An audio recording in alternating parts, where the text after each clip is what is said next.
Power up. Get over here!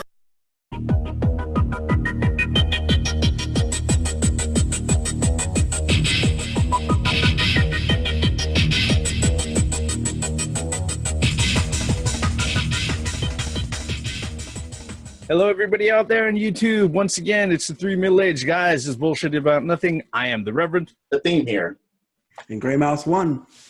And in this particular video, we're actually going to tackle maybe two topics. As you know, this week was E3 2016.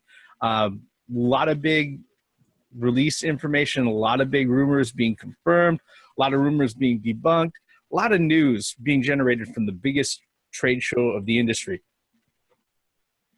The one thing that we weren't able to get to in the previous videos was thoughts and discussion on Square Enix's or press conference. I'm just going to be honest, before we really jump into that, like I said in the previous video, I only watched the major conferences for the first-party publishers, Sony, Microsoft, and Nintendo. I didn't get the chance to go ahead and see most of the third-party ones. But then again, we were in crunch time and trying to push applications out to the Apple Store. So like what's happening to me. But I know you guys did, and you guys have thoughts. And after talking to you guys offline for a minute or two, I could probably interject with maybe a tidbit or so. So I'm going to open the floor to you guys. Your thoughts on the Square Enix presser that was there at E3.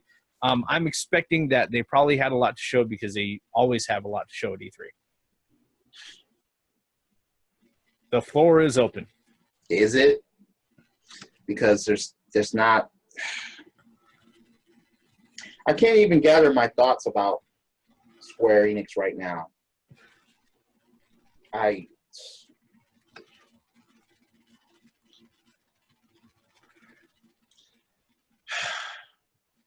You want to start us off, Gray Mouse, then? Well, Square Enix is struggling to, in my opinion, to bring JRPGs to the Western world. And a lot of the Westerners, like myself, have been pretty much begging on our knees and please bring this game over to the U.S. And a lot of things are, some of these games, the problem is the localization. And I'm not talking about localization as in, you know, the cultural difference between the Japanese and the Americans and what is acceptable in Japan may not quite be acceptable in America. I'm not talking about that localization, that type of localization. I'm talking about, like, it's just, you can't, there's some things in a Japanese game that just doesn't translate well over to an American audience, whether, because a lot of the games that they do are games that, you know, there's a lot of games in Japan that are based on Japanese mythology or lore or stuff that we have no idea about, that we didn't grow up in that country to understand. And for them to bring that game over to America to where, you know, it's just really tough. And that's what Square Enix is struggling with, I think, because a lot of their games are like that. Because one game in particular is the Dragon Quest and the Dragon Warriors. I'm sorry. You know, they were struggling with, you know, some of the themes in it are, you know, because of the cultural differences and whatnot. And some of the story we just don't understand because, you know, we didn't grow up in Japan underneath, you know, their lore or whatever. But Square Enix finally answered the call and is going to put out 8 and 9. Never saw a release over on the Western side, which I'm really glad for, and I'm actually looking forward to it. It's a game a Dragon Quest game I haven't played yet. Yeah. The funny thing about that is that when you sit there and you consider that the Dragon Quest games are pretty much set in high fantasy medieval settings, I don't know how much localization due to cultural differences is actually that big of a problem for that particular game. All right. which kind of brings us up to the other topic that I wanted us to talk about, because all of us can probably recall off the top of our head a handful of games that were never released here in the States, but would have probably done fine. Okay, that, or even worse, they got European releases, but they've never come here. Are we talking this generation or just in general? In general, like I said, if it's just in general, I know all of us can name at least 3. One of them that tops my list is Shenmue 2, which is absolutely ridiculous. And it was one person's fault for that. Bernie fucking Stolar, right? No, Peter Moore. Oh, Peter Moore? Peter Moore was COO of Sega of America at the time. I'm not sure. Wait, was it COO or he was at a very top position, Sega of America at that time. He wanted to get out of the console game and was like, okay, even though the game Shenmue 2 had already been released in Japan and in Europe, so an English version was out there. So he was like, well, we don't really need it in America. So, not for the Dreamcast, because we're getting rid of the Dreamcast. We're sweeping that. So we're getting out of the console game. But we see this new system called Xbox coming out, and that has a lot of potential. So we're just going to give this game and port it over to the Xbox. No, Yu Suzuki, we don't need your permission because it has Sega on it. We're going to just give it to the Xbox and, to try to start the Xbox off, even though Xbox was released in 2001 and Shenmue 2 was released in 2002. Yeah, it's going to do absolutely fine. But after that, motherfucker started doing some real research, and they found out the only reason why he did that is because he wanted a job at the Xbox division. And he even admitted that shit. So it's not that the game would not have done well because motherfuckers had pre-orders. The game was going to launch. The game was going to sell. Even GameStop was pissed that he did that. GameStop, because they had a whole bunch of pre-orders. So what GameStop did was import a whole bunch of European copies and sold them along with a fucking boot disc in order to do that. That's how I have my PAL copy. Yeah, exactly. Shit like that is like, look, the game is already out in 2 different regions. It was translated. Just bring that shit out.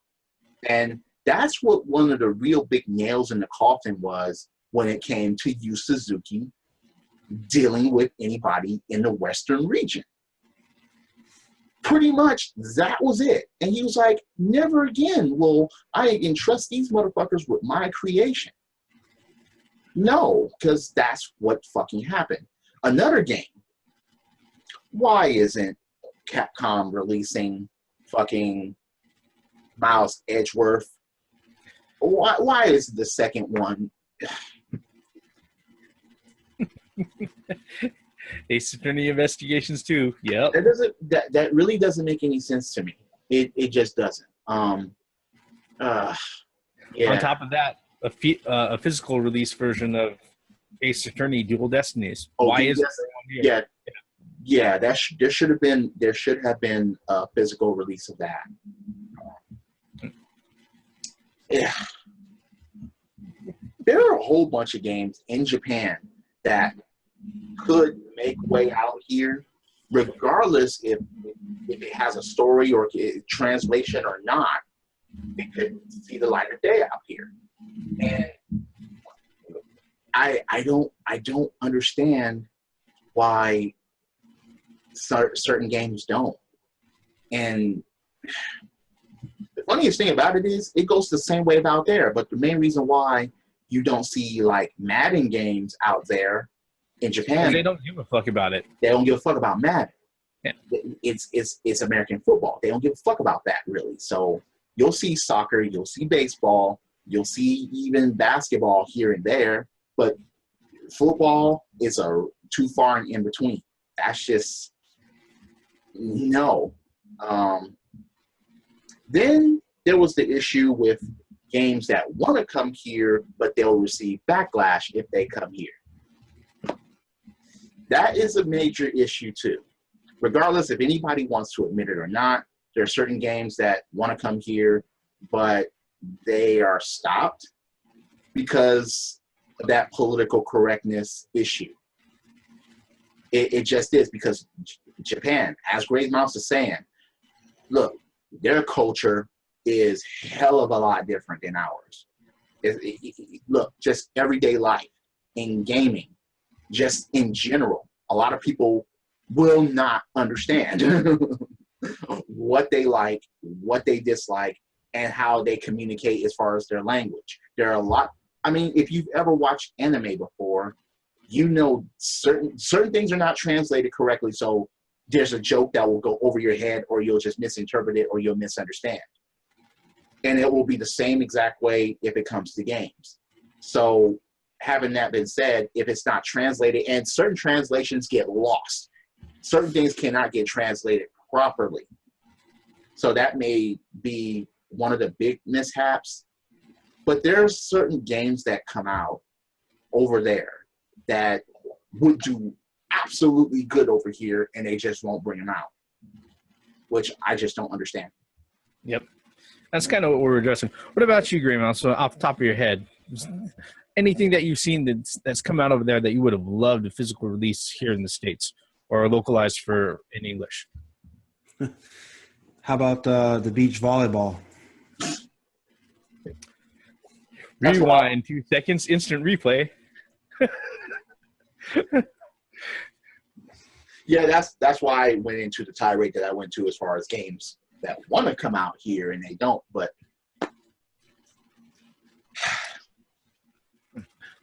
it's funny that things that are accepted in a different culture versus things that are not acceptable in our culture, and vice versa. But we're supposed to be the most diverse culture ever. Even, because like I said, I lived in Japan for 20 years, and what the Japanese find that's acceptable and what Americans find as acceptable is like night and day. I mean, you don't go around in America seeing maid bars and it's completely different. So, I mean, but the thing is though, like the theme was saying, it's like our culture is the one who's not acceptable to all things. It's like, oh, I'm offended because that girl's half naked. Oh, I'm offended that this woman is not the main protagonist or a damsel in distress. Even when certain language is used, it's like you're going to change outfits. You're going to change language. And it's like, I don't understand how you would interject yourself into any type of art, any type of creativity, and interject your feelings into it 100% and just undermine the creativity that is right in front of you. That pisses me off. A lot of people don't see games as art, but what they're forgetting is that the video game, you have to draw the character or create the character before it even becomes a video game. Well, so it is art. Here's the stupid part about that.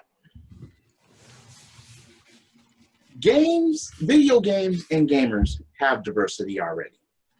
There's different types of games for different types of people. Yep. If you're a gamer, then there's basically a game for everybody. Period.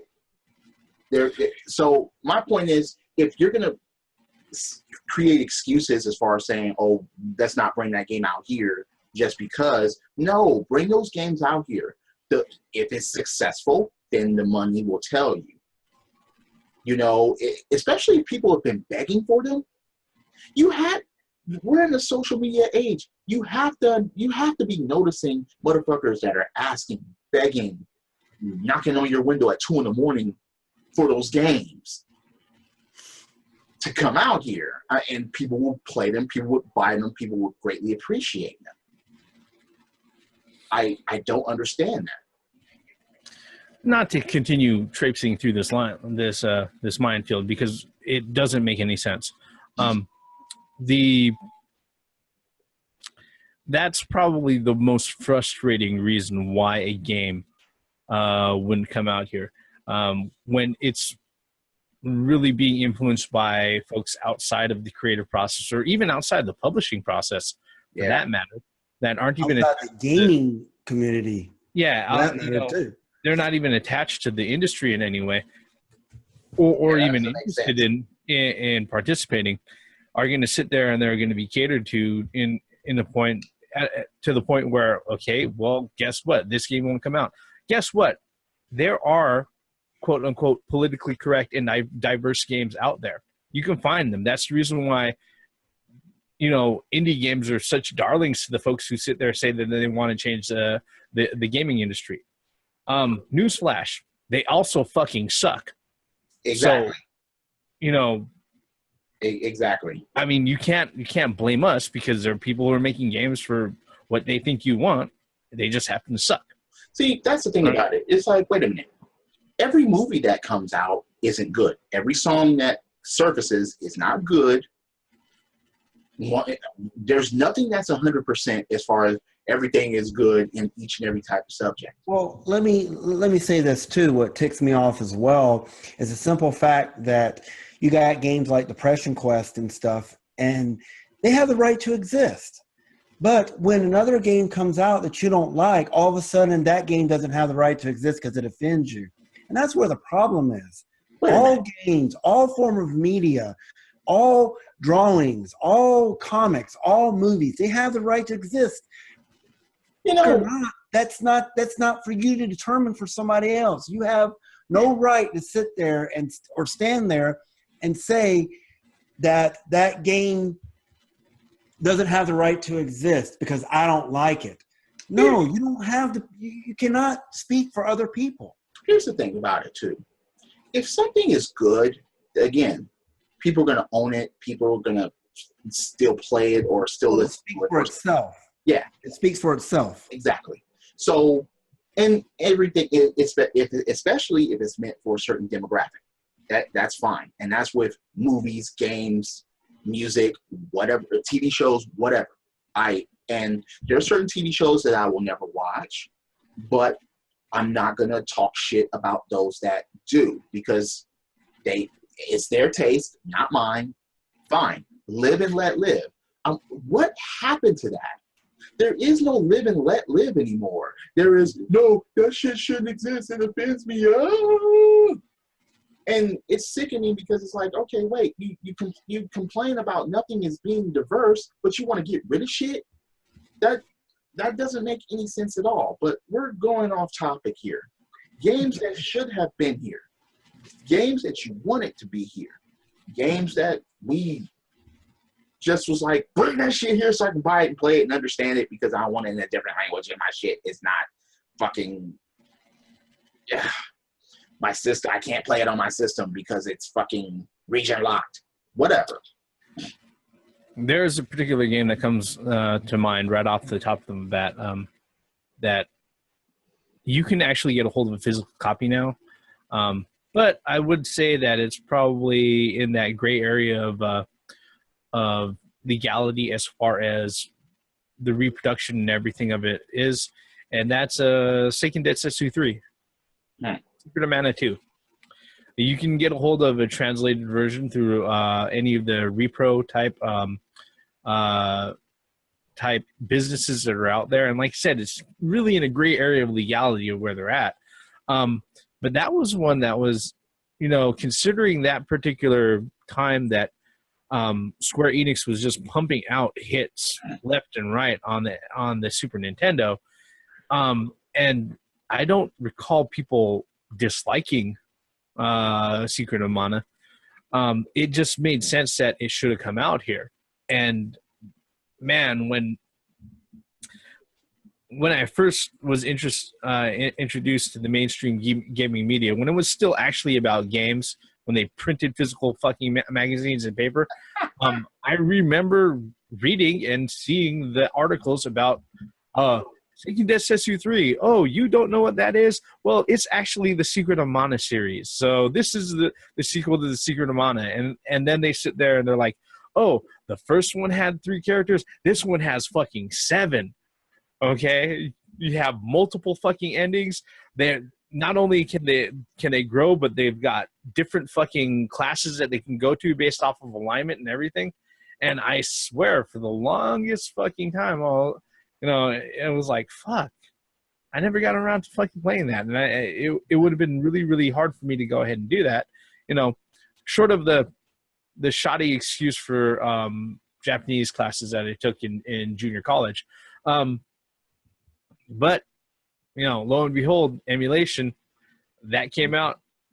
Fan translation patches came out, and that became available, which is part of the reason why, for a lot of the things that we will never see here, I'm a big fan of emulation. Because guess what? That's something that I would like to see. But what's even more insulting is when you have a game that's fully fucking translated and it doesn't show up here. Right. Now, sometimes that's for the best. For instance, 2 offerings from Sega. Virtual On Force, which is a Virtual On 4. Guess what? It's all in fucking English. And it didn't come here. Thankfully, Virtual On kicks ass in Japan. Yeah, thankfully I was able to go ahead and import it for the Xbox 360 and I could play it because it's region free, but it doesn't make any fucking sense. But we're talking about Sega here, so and this is post Dreamcast Sega, which has proven to be extra retarded on extreme levels. All right, but here's one that they went ahead, they didn't decide to bring out here, which I'm actually glad they didn't decide to bring out, and that was Project Altered Beast for the PS2. Project Altered Beast for the PS2 has English dialogue, English subtitles. Everything is in English except for menu items. All right, but you can sit there. You can play the game. You can understand the story and everything. You can find a translation guide on GameFAQs for the game to go ahead and play through and navigate through things. And it says Project Altered Beast.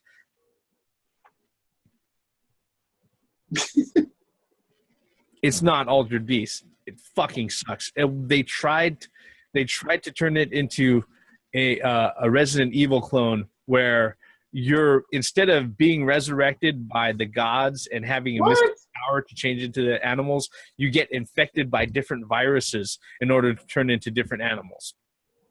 No. Yes. No, I've never heard of this game, so I have it. Oh, no. We're not doing a bad game night. We should. Oh shit. We should.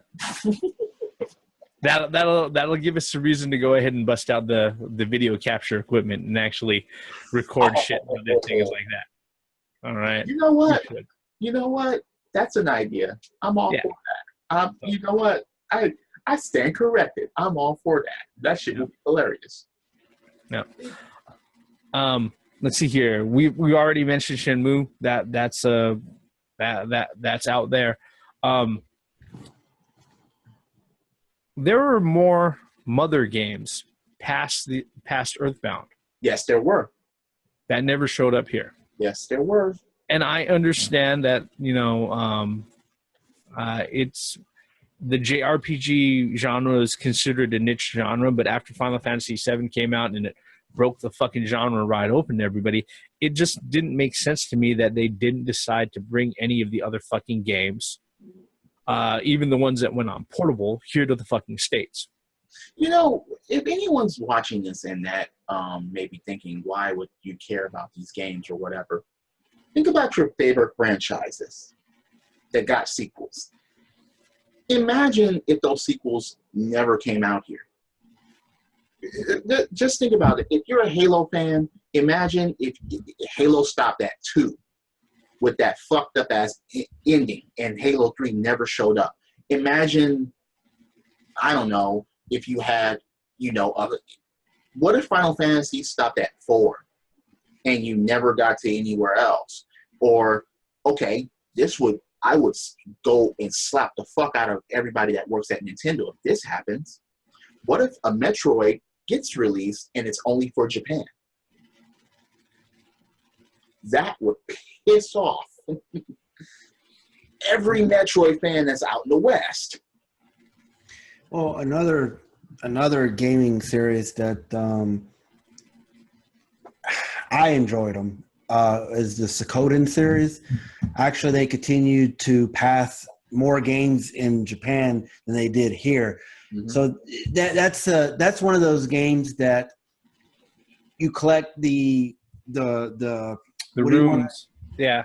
The runes and find the 105 heroes. 100, and that is that's something that you would spend about 300, 400 hours game time trying to get everything, trying to see everything. There's just so much in there. And then they just said, okay, well, I don't think the West likes this anymore, so we're just going to not. Here's another example of, like I said, that kills me, especially when I know the game is fucking translated already. The original Sin and Punishment on the Nintendo 64. Granted, they brought out the sequel on the Wii, and it's a great fucking game. But the original game was literally one of the most sought after fucking imports for the longest time, until just recently they went ahead and they re-released it on Virtual Console. All right. In fact, I've got a copy of it up there. And I spent almost $100 on that motherfucker. You know what's other things that's totally mentally retarded, and this what makes me want to fucking, make me slap Peter Moore in the fucking neck with all full force. There are Dreamcast games.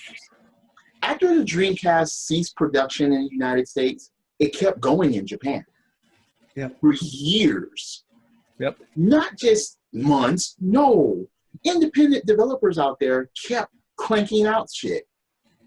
It kept happening. And most of that shit would have just been just great out here. It's just, see, here's another thing too. The PlayStation 2 has a great library of games in the West, but there's a lot of shit that's overseas that never made it here. Yep. There are certain things I can understand why, like pachinko video games and maybe mahjong video games. I understand why they didn't bring those out here, but there are certain games that, or even collections, that didn't quite make it out to the West, and I didn't understand why. The Sega Ages collection, which only was released in one form by Working Designs for the Saturn out here in the West. Oh, one of the most sought after fucking collections. If you jump onto eBay right now, the minimum it's going for is probably around $180. All right. The thing about it was that Sega released out multiple versions of the Sega Ages collection on the PS2, which had updated versions of all of those fucking games. And the equivalent to that, it was released out in United States dollars, was like $23 because it was released out as a fucking budget series, but it never came here. That's another thing that fucking I just don't understand how certain games would just get the axe or get a stop button put in front of them. Damn, that's just. And the thing about it is, as far as the localization thing goes, I know that's a particular issue, but it's not impossible. Reason why I say that is that the Persona series, of which 5 now has a release date, is actually thriving rather well. It's one of it's Atlas's flagship series as far as what they bring here to the States. And when they go ahead and they release those out and they localize them, they keep them as true to form, to the culture and the original source material as possible. So you can't sit there and say that, oh, the normal Western fan doesn't understand Japanese. No, look, if you if you have somebody who's taking any sort of time to immerse themselves in the culture in any way, they're going to be able to adapt, at least for the sake of playing the game and understanding the story. So the localization part, yeah, it's a bitch to take care of, but you know, and that's never been a concrete gating issue to bringing these games over. Usually it comes down to some sort of stupid fucking corporate decision. No. Yeah, it does. I mean, any other thoughts on this one, guys? Oh, the Sega Saturn. That's like Street Fighter Alpha 3, well, 03, never came out here, and it should have.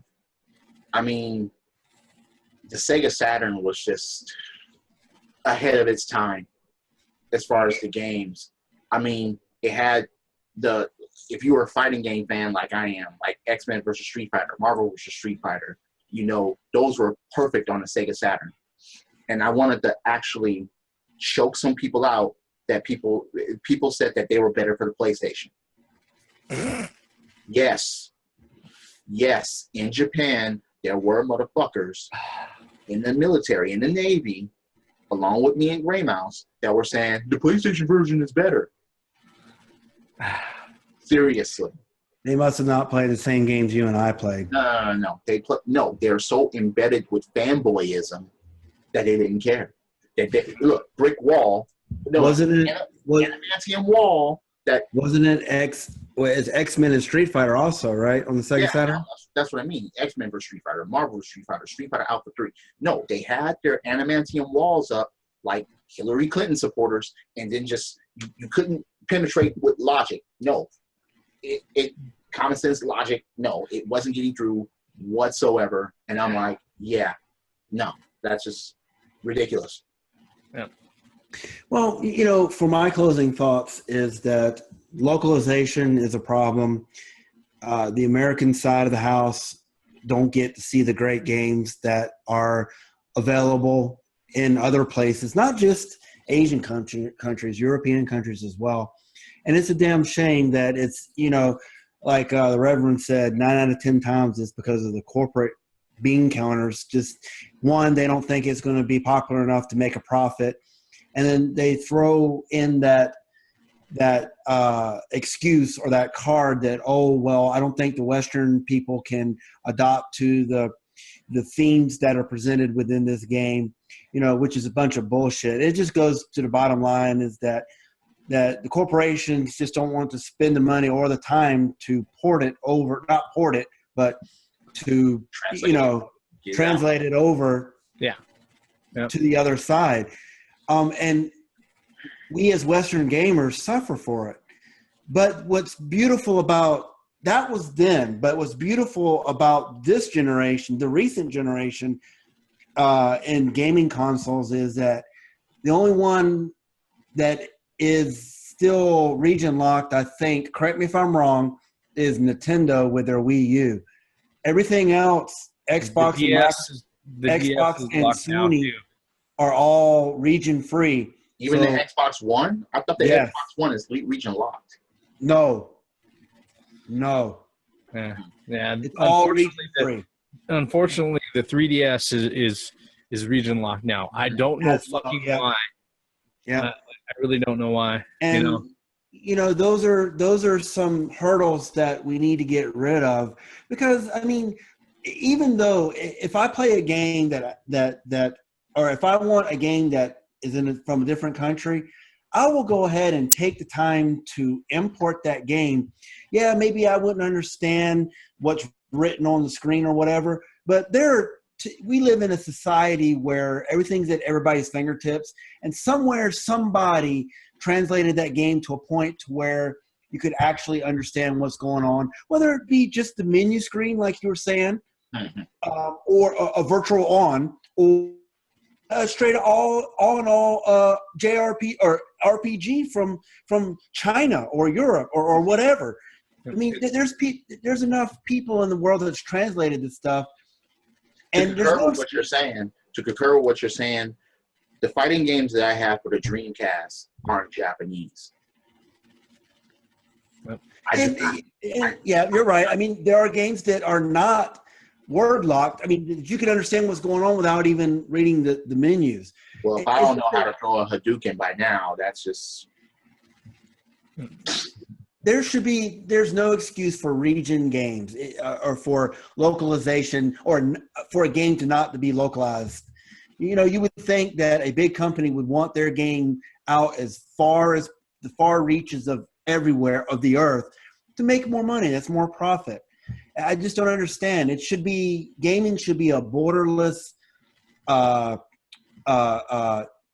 don't know a borderless thing. There should be no borders. You should be able to import or export or whatever. And, you know, I'm for that. Better, in my opinion. Good games, the better. Good games. Yeah, let me throw that in because Well, here's the those are thing. my closing thoughts. You know, I mean, you know, good games, bad games or not. Wait a minute. Shaq Fu made it to here and overseas. No, I don't give a fuck. Give me a fucking choice. I'll make up my own goddamn mind. I'm a fucking paying adult, right? I agree. Look, I'm a paying I agree, Reverend. You're right. But that's my point. It's like, okay, sucky shit from here made it over there. Look, just port their shit over here for Christ's sake. You know, like I said, I'm a paying adult. I'll make my choice. There's a reason why I support the niche game companies like Atlas, Axis, Nippon Ichi Systems that bring out that weird shit, because guess what? Somebody has to, okay? And they've obviously found a way to go ahead and make that viable, you know? And that's really kind of where we're at. You know? So what we're going to do is we're going to wrap this one up, because we could probably go on a little bit longer on this, and we'll step into the landmine and even go on longer than that. But we're going to cut the bullshit short right here. Thank you again for spending the last few minutes with us. If you're so kind, hit the like button, hit subscribe, leave a comment below. We respond to comments because we love them. We love you. Hopefully you love us. We are the three middle-aged guys. I am the Reverend. The theme here. And Gray Mouse won. Once again, for the benefits of common sense, logic, and gaming, and games that don't come here. Or go over there. Credits. Nani wa desu ka? What is that? Is Is that a tentacle or a fucking dick? Dude, what the fuck am I playing here? Yeah, look, you got to be careful with some Japanese games, especially the Mahjong games, man. Look, you got to be careful what you get into. There's a paper, rock, scissors game. Yes.